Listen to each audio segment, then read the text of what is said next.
দেখো আজকে একটা ম্যাজিক দেখো তোমাদেরকে, কি দেখাবো? ম্যাজিক দেখাবো। দেখো এই দেখো, এটা একটা গ্লাস আছে, ঠিক আছে? এই গ্লাসটা এখানে রাখলাম, এটা বেলুন আছে, এই বেলুনের উপরে রাখলাম। দেখো গ্লাসটা কি উঠছে?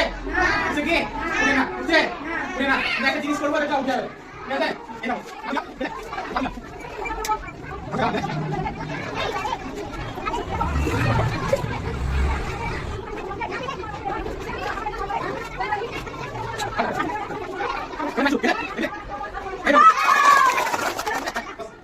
ম্যাজিক না, এটা একটা সায়েন্স, বিজ্ঞান রয়েছে পিছনে, ঠিক আছে? আমি যখন কিছু না করে, ঠিক আছে, এই গ্লাসের উপরে যখন বেলুনটা রাখলাম না, তখন কিন্তু উঠলো না, গ্লাসটা উঠলো, কিন্তু আমি গ্লাসের ভেতরে এই কাগজগুলোকে জ্বালিয়ে যখন আমি খুললাম, ঠিক আছে, এই গ্লাসটার ভেতরে যে বাইকটা ছিল, ঠিক আছে, ওই বাইকটা উত্তপ্ত হলো, ঠিক আছে, যার ফলে গ্যাসের আয়তনটা বাড়লো, ঠিক আছে, আয়তন বাড়লো, আর এই যে আগুনটা নেভানোর সাথে সাথে আস্তে আস্তে কিন্তু খুব দ্রুত কিন্তু সেই চাপটা কমতে থাকলো। আর বাইরে যে বায়ুমণ্ডলের চাপ আছে, সেটা কিন্তু এই গ্লাসের থেকে বেশি আসবে। তখন আমি কি করলাম, এই চাপটা যখন আস্তে আস্তে কমতে লাগলো, তখন আমি কি করলাম, এই বেলুনটাকে এই গ্লাসের উপরে ছেড়ে দিলাম, ঠিক আছে? তখন কি করলো, যখন সেই বাইরে থেকে যে আবহাওয়া বায়ুমণ্ডল রয়েছে, সেগুলো চাপ প্রয়োগ করতে লাগলো, ঠিক আছে? এরপরে চাপ প্রয়োগ করতে লাগলো, এবার শক্ত যেমন আমরা যখন ছিটি লাগাই না, সেরকম ভাবে একটা চিপতে বসে গেছে, ঠিক আছে? তাহলে এটা একটা ম্যাজিক না, এটা একটা সায়েন্স, সায়েন্স রয়েছে, বিজ্ঞান রয়েছে। আমি কি করব,